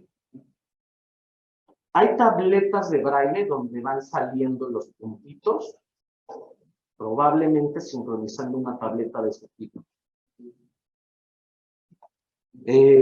Bueno, y aquí les puse las características de la N400, ¿no? Tiene una polaridad negativa, una latencia alrededor de 400 milisegundos, cosa que podemos deducir perfectamente de su nombre, y suele tener una topografía parietal, sobre todo de predominio derecho. Aunque cuando se hacen los análisis de fuentes, el generador es del lado izquierdo, o sea, la corteza con parietal izquierdo, más cerca de las áreas de comprensión del lenguaje, ¿no? Del área de Bermuda. ¿Me ibas a preguntar algo? ¿No? Ah, pensé que era una pregunta. Luego, perdón, antes sí. de avanzar, ¿podría poner la diapositiva anterior? Sí. No sé si esté familiarizado que ahora con el desarrollo de imágenes generadas por inteligencia artificial, se pueden generar imágenes que tienen, por ejemplo, sistemas de iluminación y texturas congruentes, pero si uno trata de identificar dentro de esa imagen un objeto en particular, no puede, ¿no? No sé si esté familiarizado con estas imágenes. Creo que no. Ah, ok, es que quería preguntar, o sea, es igual una imagen en el que tiene inconsistencias, pero toda la imagen tiene inconsistencias, ¿no? No es solo un aspecto semántico particular, y quería como que preguntar si la identificación de estas imágenes seguía este patrón. Pero... Pues no creo no que se haya hecho. Yo no creo que se haya hecho, y además algo que dijo Mauricio es que para que haya este priming o no priming, tú tienes que tener un contexto. De hecho, mientras más fuerte es el contexto, más robusto es el potencial que se produce cuando das algo incongruente. Mira, pero esto es mera especulación, yo pensaría que sí tendría un efecto, tal vez no N400. Porque yo no creo que tenga una N400. Muy dependiente de cuestiones semánticas. Pero como al cerebro, o sea, el cerebro sí suele tener respuestas a violaciones de inconsistencias, que pueden ser sintácticas también. Por ejemplo, está el potencial P600, ese más bien asociado a inconsistencias sintácticas, donde la oración, por ejemplo, en una tarea de procesamiento sintáctico, lo que se hace es pues, presentar una violación sintáctica. Por ejemplo, la maestra se fue a su casa hermoso, ¿no? O sea, es una violación sintáctica de género ahí. Y estas suelen tener un efecto P600. Entonces, a lo mejor en el tipo de imágenes que tú dices, pues habría un efecto por ahí que no necesariamente tiene que ser N400, pero yo hipotetizaría que sí. Por la relación. Mira, N400 muy fácil la produces la N400 aritmética cuando presentas una operación aritmética, por ejemplo, 3 más 7, y el resultado a veces corresponde para tu condición congruente y a veces no corresponde. 3 más 7, 11. Está. Ok, gracias. ¿No? ¿De qué? Porque es mucho de significado. Significado y el lenguaje, da igual cualquier lenguaje, desde el español, inglés, lo que sea, lenguaje hablado con el que nos comunicamos, matemático, braille, lo que sea. Sí. Es lingüística. Bueno, o incluso del significado de escenas, como este ejemplo que les pongo aquí, ¿no? Bueno, pero eso a fin de cuentas es lingüístico porque tu representación de la escena, tú la conviertes en semántica. Claro. Bueno. Yo tengo una pregunta. Sí. Si, por ejemplo, los juegos estos de encuentra las diferencias, ¿tendría que ver también con esto o sería otra diferente? No sé, digo. Pues estoy pensando, pues a menos que esas diferencias violen el contexto semántico, por ejemplo, que una persona en un cuadrito tenga una flor en su mano y en otro tenga, pues no sé, un barco. O sea, a lo que es sensible la N400 es al significado de las cosas. A eso nos referimos con el procesamiento semántico. Hay un modelo psicológico que es el de activación diseminada, que es, digamos, uno de los que más se ha planteado para representar lo de la N400. Y es que lo que dice este modelo es que cuando te presento una palabra o te presento un contexto, a ti se te activa la palabra que debe seguir y toda una familia relacionada con ella. Hazte cuenta que tuviéramos en el lexicón como nodos para cada palabra, ¿no? Porque lo que más se usa ahora, en lugar de presentar contextos muy grandes, son palabras nada más. Entonces, si yo te presento gato, se te activa toda una serie de palabras relacionadas con gato, que puede ser perro, ratón, leche, o sea, incluso no tendría que ser, pero hay toda una serie de palabras. Pero si yo te pongo después la palabra caligrafía, ahí es donde eso quedaría como una palabra muy lejana en esta representación de tu lexicón, y entonces el tiempo de respuesta sería mucho mayor porque la búsqueda tiene que viajar más lejos. O sea, tú haces la búsqueda cercana, más exhaustiva, no encuentras, eso es lo que dice el modelo, ¿eh? Y entonces por eso es que te tardas más, porque a fin de cuentas todo esto del priming tiene sus bases en una cuestión conductual. Y el tiempo de respuesta o sea, se puede ver hasta en lo que había puesto Mauricio antes, la latencia de la incongruente es más tardía que la latencia de la congruente. Simples pero claro lo que decía Talita en cuanto a en cuanto a lo que refleja este efecto N400. Bueno, pues siguiendo platicando de algunos componentes, o siguiendo la plática sobre algunos componentes, otro también muy descrito es la misma edge negativity. Si se fijan, aquí es un componente que no se llama como los usuales, ¿no? Porque también a veces les llaman de acuerdo al proceso que reflejan o a la característica que reflejan, ¿no? Entonces, la mismatch negativity se llama así porque es un componente negativo que se observa cuando hay estímulos infrecuentes en términos sensoriales. Entonces, por ejemplo, se pone una persona audifonitos y se le ponen tonos puros de 1000 Hz. Esta es la condición estándar. Y hay estímulos oddball, o sea, más infrecuentes, que pueden ser de diferentes frecuencias, ¿no? Aquí está ejemplificado cuando de 1004 Hz, o sea, es muy parecido al original, de 1008, 1016, 1032. Mientras menos se parece el estímulo oddball al original, más elicita esta mismatch negativity, que es una negatividad alrededor de los 200 milisegundos, que refleja, la propuesta es que es como una violación de la expectativa en la memoria sensorial, ¿no? Porque recuerden, aquí con lo que se juega es con las proporciones de presentación.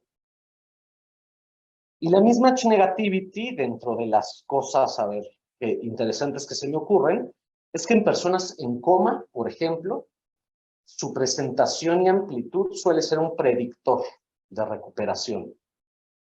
O sea, personas que aún estando en coma presentan la mismatch negativity, tienen más probabilidad de recuperarse que personas en coma que no lo presentan. Entonces es un componente sobre todo sensorial. Creo que también en esquizofrenia, ¿no? Había visto que hay diferencia. Sí, sí, en varias poblaciones. No, pues quizás la más famosa es la P300 relacionada con tareas de atención. La P300 es una positividad que se presenta a los 300 milisegundos.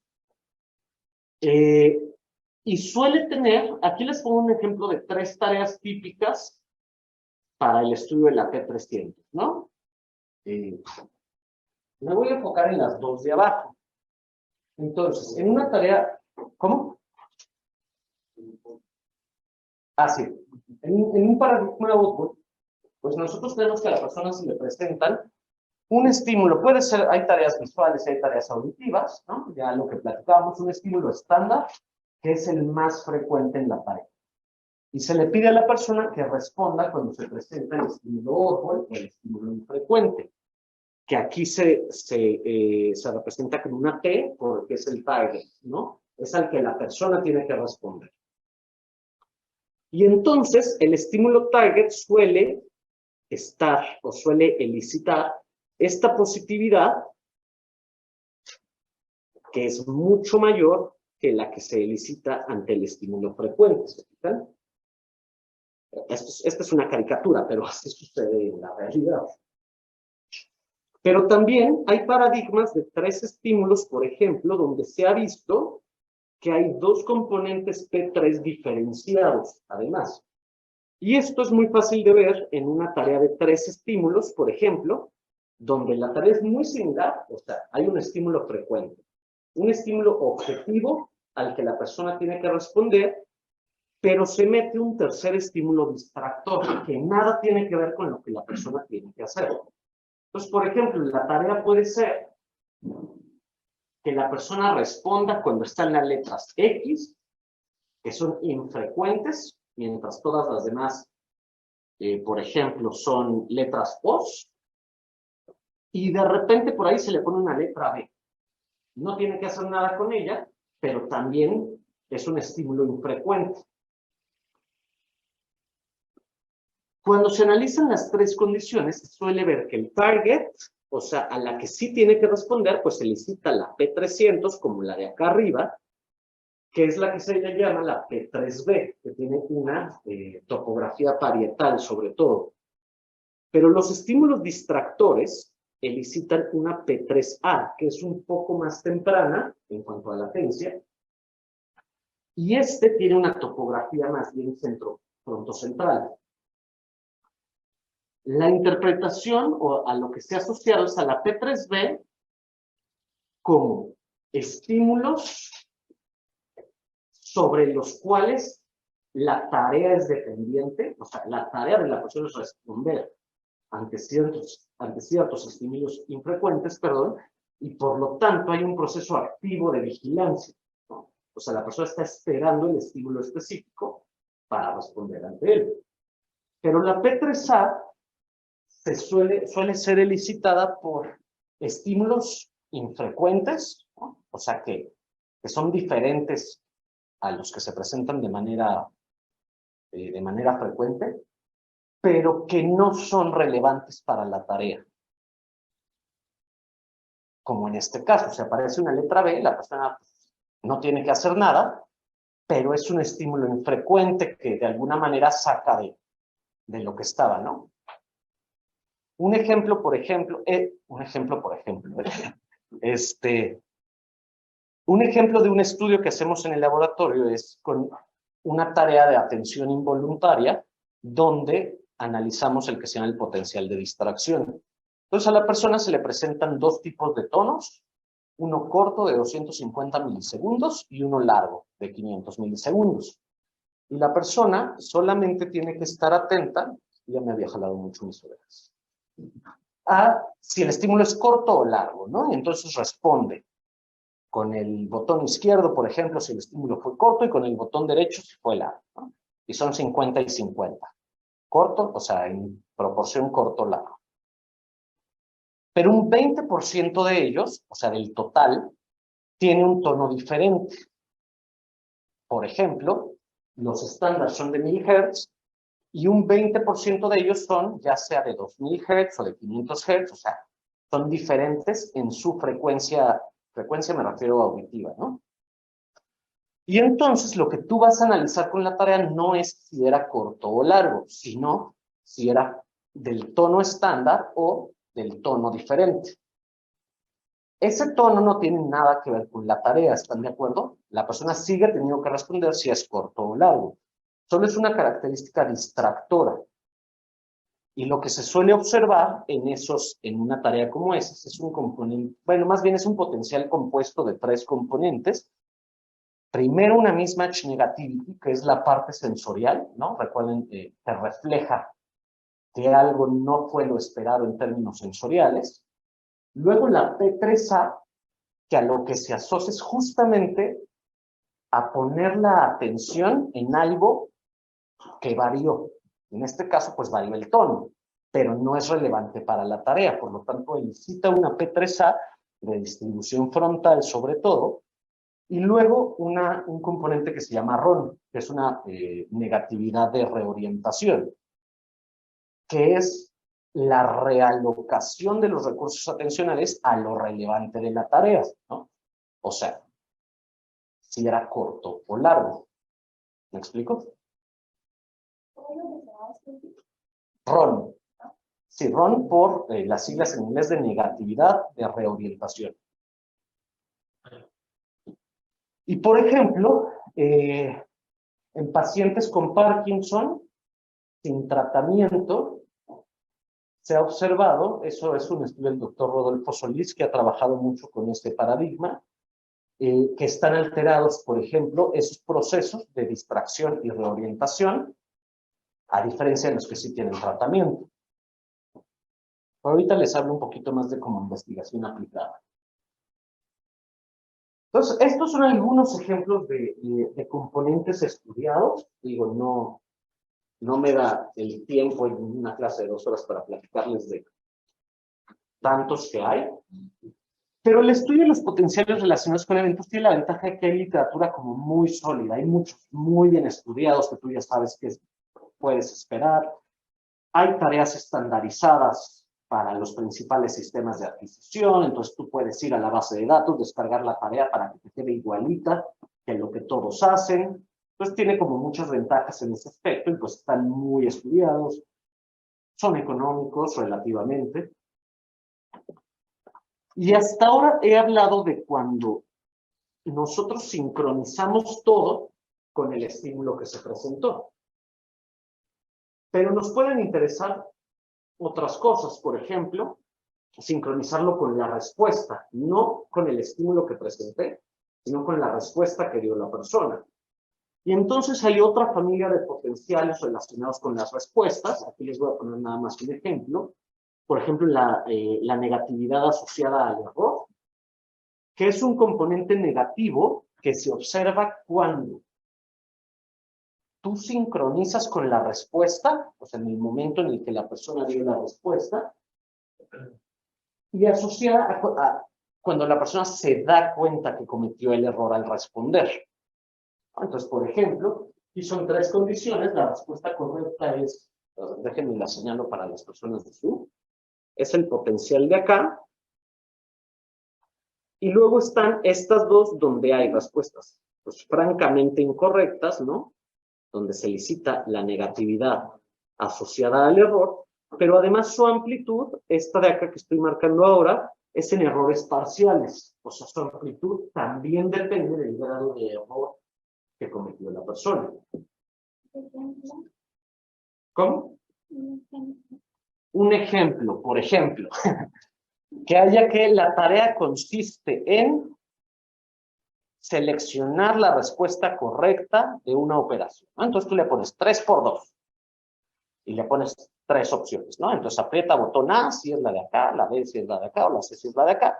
Entonces se equivoca y se da cuenta que se equivocó, pues se le licita, así apretó 3 por 2, no, pues 8. Ay, no, era 5, ¿no? Se da ese potencial. Ahora, se da solo si la persona sí se dio cuenta que se equivocó. Sí, pero por ejemplo, que mencionabas que, o sea, podría también ser o sea, podría tener distintos niveles dependiendo del error. Ok. Entonces, no sé, por ejemplo, si te equivocas, no es lo mismo 3 por 2, 8 que 3 por 2. Ahí exacto, exacto. Justamente eso. O sea, ¿qué tanto desvía lo que tú seleccionaste de lo que de lo que en realidad querías era la respuesta, ¿no? Entonces, el ejemplo que ponían acá, que nada más para repetirlo, no es lo mismo 3 por 2, 8, que 3 por 2, 64 en cuanto al error, ¿no? Pues así también, mientras más se desvía, más es la negatividad. Y luego también hay otra familia de potenciales lateralizados que sí dependen de dónde tú presentas el estímulo. Lo más común es que esto se haga en tareas visuales. Y entonces, por ejemplo, a la persona se le pide que responda ante un estímulo particular. Digamos que es este rojo de acá. Al estar en el lado derecho del campo visual, suele evocar mayores amplitudes en el lado izquierdo, ¿no? Y viceversa. Y entonces, se toman muchos ensayos, se promedian todos los que están en el lado, o sea, el potencial del lado contralateral y del lado ipsilateral. Y aquí se suele ver un pequeño componente que se llama, no le puse el nombre, pero se llama NP, a ver, Negative Posterior Contralateral 2, NPC2. ¿No? Es una negatividad posterior contralateral más o menos a los 200 milisegundos, ¿no? ¿Se fijan? Es este pequeño bump que se da en el lado contralateral, que pues obviamente es donde tú esperas que haya un mayor procesamiento de la información, porque pues se procesa el lado contrario del campo visual. Y entonces ya en la investigación aplicada, que es por ejemplo lo que nosotros hacemos en el laboratorio sobre todo, no tanto en ver las características del componente, sino más bien cómo componentes que conocemos nos pueden dar información sobre procesos cognitivos en poblaciones específicas. Este es un ejemplo de una tarea de Oddball de 3 estímulos, como la que les platiqué, que necesita una P3A y una P3B, en pacientes con síndrome de piernas inquietas y con enfermedad de Parkinson. Si se fijan, está En esta tarea, la P3B está relativamente bien. Es más, en los de síndrome de piernas inquietas, mantiene una distribución y amplitud igual que la de los controles. Sí está disminuida en las personas con Parkinson, pero sigue manteniendo cierta topografía, ¿no? Pero la P3A no. Y es peor en pacientes con Parkinson que en pacientes con síndrome de piernas inquietas. Estos dos son problemas relacionados con vías dopaminérgicas. Por lo tanto, esto también, no solo nos permite identificar cómo pueden estar ciertos procesos alterados en poblaciones clínicas, sino que además, conociendo los orígenes fisiológicos de cierta población clínica, nos puede también ayudar a determinar la importancia de cierto sistema para el potencial. En este caso, digo, no solo en estudios como este, sino en varios, sabemos que la P3A está relacionada con vías mesocorticolímbicas dopaminérgicas. Además, por ejemplo, el doctor, les platicaba de la investigación del doctor Rodolfo Solís, él ha visto que en personas con Parkinson con medicamento, que generalmente es levodopa, la P3A está mucho mejor mantenida que en personas sin el medicamento. O sea, hay una modulación del medicamento que además es dopaminérgico. Sí. Un par de preguntas. ¿Cómo es ese síndrome de piernas? ¿De piernas inquietas? Pues son personas que se van a acostar para dormirse y sienten la necesidad de moverse. O sea, generalmente tiene un impacto en la conciliación del sueño, o sea, suele derivar en insomnio, porque las personas tienen que pararse a moverse tantito, ¿no? O acomodarse mucho por esta sensación.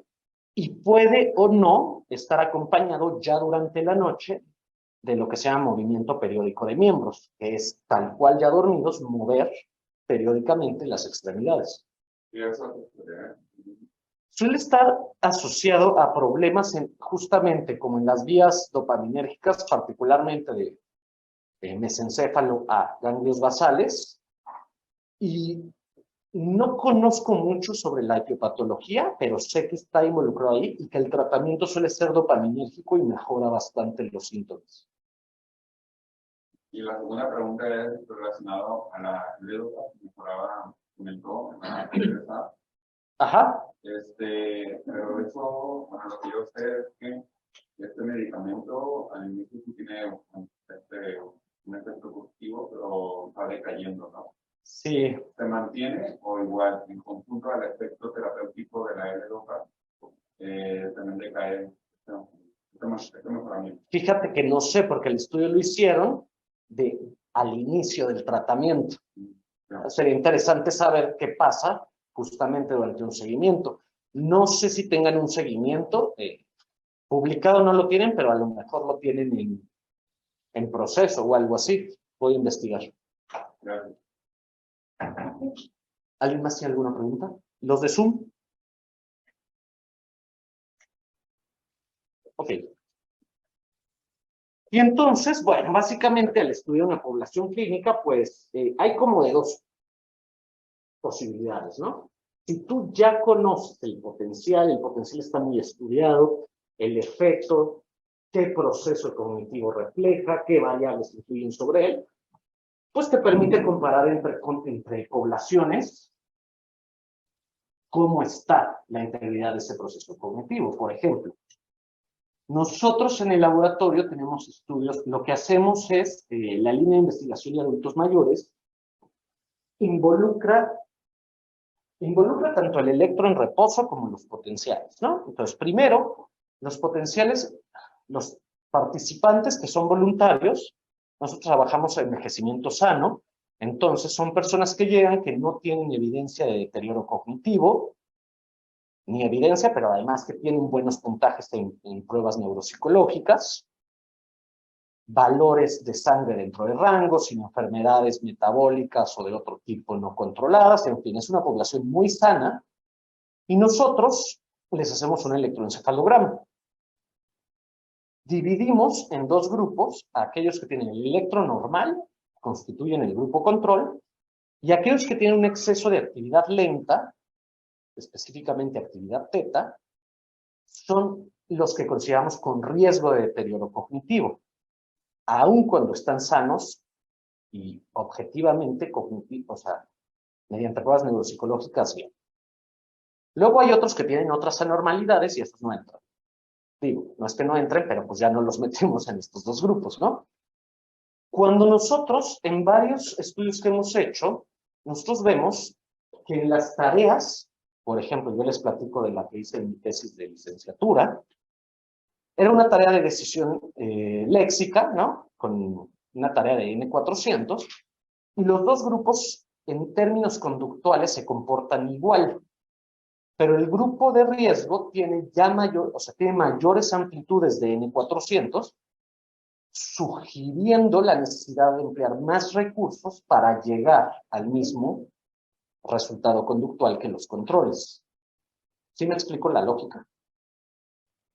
Esa es una forma de cómo, cuando tú conoces qué esperar de un potencial, ya el efecto está muy bien descrito, cómo te puede ayudar a comparar entre poblaciones. Y en este caso, a concluir que, ok, pues conductualmente se comportan igual, pero al menos a nivel neurobiológico ya hay ciertas diferencias que podrían estarnos hablando de cambios que ya están dándose y que por el momento podrían ser compensatorios y eventualmente no son suficientes. ¿Cuál es una de ese Me preguntan cuál es un ejemplo de ese mayor uso de recursos. Los principales modelos de envejecimiento cognitivo que hacen referencia a esta compensación hablan de un incremento de dos cosas. De un shift postero-anterior de la activación ante tareas específicas, es decir, un mayor reclutamiento de áreas, sobre todo frontales, que antes no se utilizaban, y también de una reducción de la asimetría ante la realización de tareas, es decir, tareas que generalmente en los jóvenes tú ves muy lateralizadas, en adultos mayores disminuye esa asimetría. Esos son dos ejemplos de formas, o sea, de modelos. Recording stopped. Recording in progress. Esos son dos ejemplos de modelos que hablan sobre procesos compensatorios durante el envejecimiento, por ejemplo. Pero puede ser que suceda algo diferente, como que no se da esta diferenciación durante el envejecimiento y entonces por eso se mantengan mayores amplitudes. Pueden suceder. Generalmente son estas dos principales hipótesis, la de compensación y la de no de diferenciación. Pero a lo mejor para linkear estas cosas, lo que les falta es lo que dijiste hasta el principio, o sea, cuando estabas hablando de amplitud y latencia que representaban, que la amplitud está representando la cantidad de neuronas activas sincrónicamente.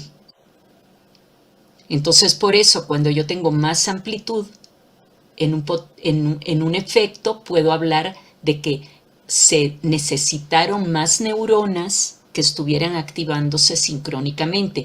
Claro, en los potenciales esta cuestión del modelo de que se pierde la asimetría, también lo puedo ver desde un punto de vista topográfico con los mapas de amplitud que Mauricio estaba representando. Claro. Sí, sí, sí. Y digo, y todo esto en función, o sea, sabiendo que el desempeño conductual es el mismo. O sea, por eso esta hipótesis, ¿no? Porque justo estamos viendo que el desempeño conductual es el mismo entre los grupos, que es como lo interesante.